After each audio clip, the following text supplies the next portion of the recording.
Hello guys, आज हम पढ़ेंगे अपना नेक्स्ट चैप्टर जो कि है मोशन ऑफ द अर्थ।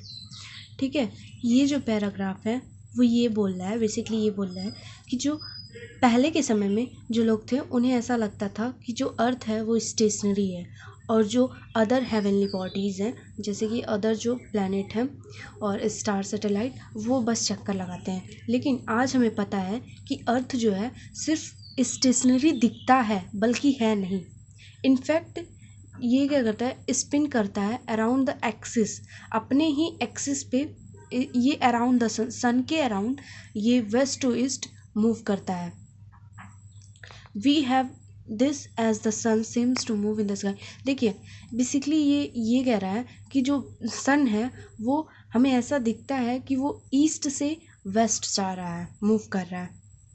और जैसे कि मान लीजिए आप किसी ट्रेन में, ओके, मूविंग ट्रेन में है, तो जो भी ट्रीज, टेलीफोन पोल्स एक्सेट्रा वो ऐसे दिखते हैं कि वो अपोजिट डायरेक्शन में बहुत ही ज़्यादा फास्ट मूव कर रहे हैं।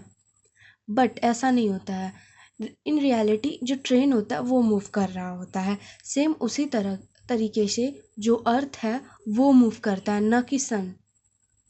ठीक है, अब ये जो कुछ टॉपिक्स हैं जैसे कि रोटेशन, ऑर्बिट, रिवोल्यूशन, ये जो होते हैं ये होते तो छोटे छोटे हैं, हमें लगता है हमें पता है, लेकिन एग्ज़ाम टाइम में हम भूल जाते हैं, इसलिए इस पे ज़्यादा फोकस कीजिएगा। जैसे कि रोटेशन, जो जब हमारा अर्थ रोटेट करता है अपने ही एक्सिस पे उसको हम रोटेशन बोलते हैं। और जब अर्थ रोटेट करता है अपने एक्सिस पे लेकिन सन के चारों तरफ रिवॉल्व भी करता है, रिवोल्यूशन भी करता रहता है, जब हमारा अर्थ रिवोल्यूशन करता है, सन का चक्कर लगाता है, तो उसी को ही हम रिवोल्यूशन बोलते हैं। और ऑर्बिट, ऑर्बिट क्या होता है, जो भी अर्थ है वो जो भी अर्थ या फिर अदर प्लैनेट है वो एक फिक्स्ड ऑर्बिट, एक फिक्स्ड पाथ पे चक्कर लगाते हैं और उसी को हम ऑर्बिट बोलते हैं। ठीक है, अब हम पढ़ेंगे inclination of the earth axis. देखो जो एक्सिस होता है अर्थ का वो एक इमेजिनरी लाइन होता है जो कि ज्वाइन करता है नॉर्थ एंड साउथ पोल को। और ये जो होता है वर्टिकल नहीं होता है, ये जो होता है टिल्टेड होता है और एक एंगल बनाता है जो कि 66 हाफ डिग्री होता है विद द प्लेन। और इसी को हम inclination of the earth axis बोलते हैं। The inclination remain always in the same direction. देखो जो इंक्लिनेशन मतलब झुकाव जो होता है वो हमेशा एक ही डायरेक्शन में होता है। ओके, अब हम पढ़ेंगे रोटेशन।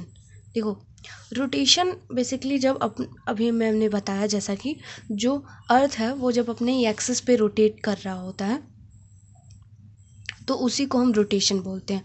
देखो जो भी दिन और रात होते हैं वो रोटेशन की वजह से होते हैं। ओके, और जो सीज़न में चेंजेस आते हैं, ठीक है, जैसे समर सीजन, विंटर सीजन, ये सारे रिवोल्यूशन, जब अर्थ रिवॉल्व करता है सन के अराउंड तब ये सारी चीज़ें होती हैं। तो बस बेसिकली रोटेशन और रिवोल्यूशन में यही है जो हमें समझना है, तो हम थोड़ा सा इसको पढ़ लेते हैं। The earth completes its rotation in 24 hours in 1 day. The orbit of the earth is elliptical. जो अर्थ का ऑर्बिट होता है वो इलिप्टिकल होता है। The inclination of the earth axis is represented for the varying duration in the length of the day and night. The seasonal changes also occur due to the inclination of the axis. The day and night are caused due to the rotation of the earth. The rotation of the earth results in heat and darkness as well. This changes from day to night cause temperature variation to the earth. There is decrease in temperature during day and increase in temperature during day and decrease in temperature at night. Okay, so rotation जो होता है यही cause करता है day और night की वजह से, और इसी की वजह से टेम्परेचर में वेरिएशन भी आते हैं। देखिए दिन जो होता है सुबह में सूरज की रोशनी की वजह से बहुत ही ज़्यादा गर्मी होती है और रात में सूरज की रोशनी उतनी नहीं आ पाती है, जिसकी वजह से नहीं आ पाती है, सिर्फ मून से रिफ्लेक्ट करके आती है, इस वजह से रात में गर्मी नहीं ठंडी होती है। अब हम पढ़ेंगे revolution of the earth. The movement of the earth around the sun in a fixed elliptical orbit is called revolution. जब हमारा अर्थ जो है वो सूर्य के चारों तरफ घूमता है, रिवॉल्व करता है, तो उसी को हम रिवोल्यूशन बोलते हैं। जो अर्थ होता है वो कंप्लीट करता है रिवोल्यूशन को 365 डेज में एंड 6 आवर, इतने में जो अर्थ है वो कंप्लीट करता है एक रिवोल्यूशन को। और हर साल ये जो 6 आवर्स हैं ये हर 4 साल में मिलके जुड़ जाते हैं। जैसे कि हमें पता है 6 × 4 जो होता है वो 24 होता है, तो इसीलिए हर चार साल बाद हमें लीप ईयर देखने के लिए मिलता है। मतलब कि जो हमारा 365 डेज होता है उसमें 1 डे एक्स्ट्रा ऐड हो जाता है, जो कि जैसे जो 6 आवर होते हैं वो मिलके एक दिन उसमें एक्स्ट्रा ऐड हो जाता है, तो और उसी को ही हम लीप ईयर बोलते हैं। The phenomena of a seasons. देखो, a year is usually divided into 4 seasons. देखो, हमारा जो ईयर है वो यूजुअली डिवाइड किया जाता है 4 सीजन्स में, spring, summer, autumn and winter. Season जो होते हैं वो चेंज होते हैं due to change in the position of the earth. देखो, अर्थ की पोजीशन में चेंज होने की वजह से सीजन्स जो होते हैं वो चेंज होते हैं, और इसका 2 मेन कारण है। सबसे पहला, अर्थ जो रिवोल्यूशन करता है वो, और दूसरा अर्थ का इंक्लिनेशन।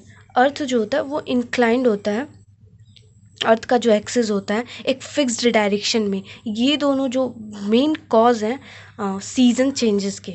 अब हम पढ़ते हैं समर सोलिस्टिस। समर सोलिस्टिस, उसमें क्या होता है, जो नॉर्थन हेमिस्फीयर है वो टिल्ड होता है टुवर्ड द सन के तरफ, और इस टाइम नॉर्थन हेमिस्फीयर जो है वहाँ पे समर रहता है, ठीक है।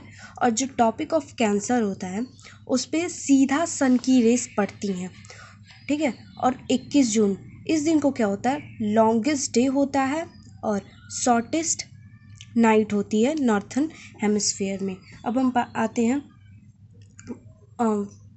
Winter solstice. इसमें क्या होता है, जो साउथर्न हेमिस्फीयर है वहाँ पे सीधा डायरेक्ट सन की रेस पड़ रही होती हैं, ओके। और जो साउथ पोल है वो टिल्ड होता है टुवर्ड द सन के तरफ वो टिल्ड होता है, ठीक है। और 22 दिसंबर इस दिन क्या होता है, मतलब लॉन्गेस्ट डे होता है और शॉर्टेस्ट नाइट होती है। अब हम बात करते हैं इक्विनॉक्स, ऑटोमल इक्विनॉक्स और स्प्रिंग इक्विनॉक्स। उसमें क्या होता है, जो इस दिन क्या होता है, डे इन दोनों ही में ही जो डे और नाइट होता है वो इक्वल होता है पूरे दुनिया में, ओके। इस दिन इक्वल डे होता है, मतलब 12 घंटे का दिन होगा और 12 घंटे की नाइट होगी, ठीक है, जो कि है 21 मार्च और 23 सितंबर, ओके। सो ये मैंने लिख रखा है, आप देख सकते हैं। तो थैंक यू गाइस, ये चैप्टर ख़त्म हुआ। हम मिलते हैं अब नेक्स्ट चैप्टर में, और जो कि है मैप, ठीक है। Bye bye.